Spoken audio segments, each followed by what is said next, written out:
Hey, GT Rain, Chris here.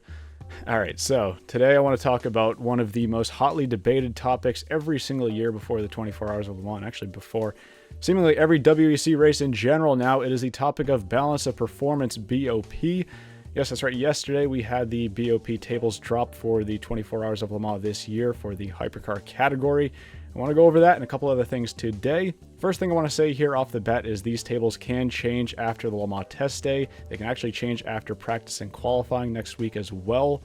But last year, no changes were made after the initial changes were re-released at the end of May. So it's still possible these are the tables that are run during the race, but if any changes are made, I'll link those in a pinned comment down below. Second thing I want to say is that these values are determined in part from simulation data run by the ACO and their third-party partners. So while some of the changes might not make complete sense on paper, they do have simulation data to back all this up to try to make the cars as close to theoretical performance as possible. All right, I want to start things off here with Alpine. This is, of course, a new hypercar in the class this year. Got a couple different categories we need to cover here. Minimum weight, this is very self-explanatory. As the name implies, the lowest weight that your car can be to pass tech inspection. If your car goes through inspection after the race and is above this weight, you're disqualified. Max power, this is also very self-explanatory. Maximum kilowatt power that you're able to deploy from the car from the internal combustion engine and the hybrid system combined if you have a hybrid on your car. This third category here, this one's new. This is the power gain after 250 kilometers per hour measured in a percentage. This is a new thing that they're introducing for the 24 Hours of Le Mans this year. It was something that was mentioned during the Qatar, Imola, and Spa weekends, although it wasn't actually put into place during those weekends. As a first outing at Le Mans, it's a bit risky for them to start experimenting with this now, but we'll have to see how that ends up faring during the race this year. And then finally here, this is the maximum stint energy measured in megajoules. A lot of misconceptions with this one. Some people think that it's the maximum hybrid energy that you can use. It's actually the maximum amount of energy period that you're able to get, again, combined hybrid internal combustion engine over the course of a stint. If you play Le Mans Ultimate, you're probably familiar with how this system works, or at least aware of what this system is. It's basically a virtual energy tank that you cannot exceed over the course of a stint, or else you'll get a drive-through penalty. This is why formerly we used to see LMP1 hybrids doing a lot of lifting and coasting going into the braking zones. So starting things off here with Alpine, everything in black is the value that they'll be running at Le Mans. Everything in green is what they ran at Spa a couple of weeks ago. Everything in red is what they ran at Le Mans last year, if the car indeed did run last year. Alpine, you know, they've been quietly strong this season. They showed a decent amount of performance at Spa, and I think a lot of that might translate over to Le Mans. You think both of them are pretty high-speed tracks, so I'd be curious to see how that fares for them. They're seeing a little bit of a weight break from what they were running at Spa, but also a little bit less power than they were running at Spa, although they do get that advantage of that 0.9% power boost after that 250 kilometer per hour mark, and just running a little bit less stint energy than Spa as well. I think you're going to see that as a common trend as we go down the board here. BMW, just 1 kilogram heavier than they were running at Spa a few weeks ago. Just a little bit less power than they were running there as well, although they also have the same 0.9% power gain after that 250 threshold, and then just slightly less stint energy as well. Cadillac, this is a manufacturer that really, I think, had a strong chance last year. They might not have had the overall pace that Toyota or Ferrari had, but a little bit of bad luck on their side. I think if they didn't have that, they could have been possibly battling for the overall win. Sebastian Bourdais put up a mega qualifying effort last year that ultimately resulted in the car catching on fire at the first chicane. But I think the Cadillac had a lot of performance last year, and I'm expecting similar things here. They showed a lot of pace at Spa before that incident caught them out as well. One of the things that I think Cadillac struggles with the most in the World Endurance Championship is running one car. And here at Le Mans, they're going to have 3, so already a big advantage to them to have that extra data going into the race. Compared to last year's Le Mans, they are running a little bit lighter. Again, a little bit less power than they were running last year at Le Mans, but similar values for the most part to what we saw at Spa, just slightly heavier and slightly less power. They will not be getting any additional or power cut after that 250 threshold. And then stint energy, largely the same, just a little bit lower than what we saw last year and from Spa, which is, again, a common trend across most of these manufacturers. Ferrari, this is a big one. Of course, they won the 24 Hours of Le Mans last year. They had the best ultimate pace in the race last year. They are benefiting from a lot less weight than they were running last year, 19 kilograms lighter than last year at Le Mans, and just 1 kilowatt less power. Ferrari, you can say what you want about them. They should have won the last 2 races in the WEC calendar. I think this year they, alongside with Porsche, have had the strongest cars on the grid. They also have that 3rd car this year as well. So I'm expecting quite a few good things out of Ferrari this year. I think that performance from last year will carry over for a large part at this race. The one thing to note here for Ferrari, the one big kicker for them, is they do have a 1.7% power cut, not a power gain, after that 250 threshold. One of a few cars on the grid to actually lose power after they reach that level. I think it only amounts to a few horsepower when you actually calculate it out, but the one thing this tells me is that the Ferrari is not particularly draggy on a straightaway. Probably could have already told you that. They had the fastest maximum speed last year at Le Mans. They've had one of the quickest cars this year in a straight line at Spa, but again, losing a little bit of power from that new BOP parameter for Le Mans. And again, stint energy, a little bit less than we saw last year. Overall, I think that these 2 factors right here are probably going to be the 2 things that hurt Ferrari the most at Le Mans this year, but we'll have to see what their ultimate pace still looks like over the course of a stint. Asada Fraschini, not really in the contention for anything too special this season so far. They are the only boutique manufacturer on the grid this season, with the loss of Glickenhaus and Vanwall. Again, they're benefiting from less weight than they were running at Spa. They also do have a little bit less power than they were running at Spa, though. And again, benefiting from that slight power bump after 250, and then stint energy. I'm just going to stop mentioning stint energy at this point because everybody's down a little bit from what they were running at Le Mans last year and what they were running at Spa. Lamborghini, another one of the newcomers for this season. They'll have that 2nd car on the grid at Le Mans this year. Slightly heavier than they were running at Spa, with slightly more power as well, though. One of the only manufacturers, in fact, I think only one of 2 manufacturers, to get a slight power bump for Le Mans. Although that does come at the expense of a 1.6% power cut after that 250 km per hour threshold. I think Lamborghini, they still have a little bit more performance to extract out of that car this season.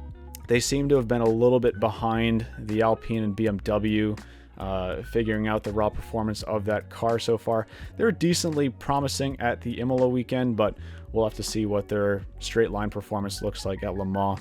This figure right here, this 1.6% power cut's a little bit questionable to me.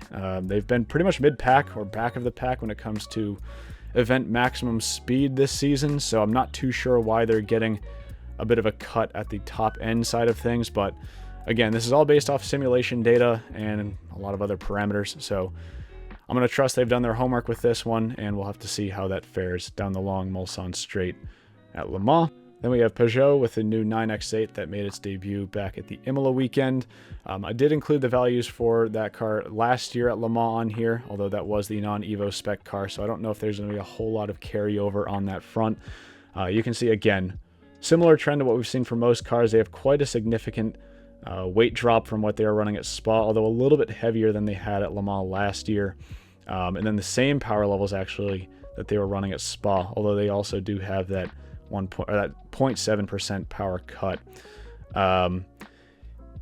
This one right here, I don't know what to think about this right now. I mean, they've been struggling with that new car quite a lot since it debuted. In fact, their best performance this season, at least in terms of raw performance, came from Qatar, where they were up battling for a podium in the closing laps of the race.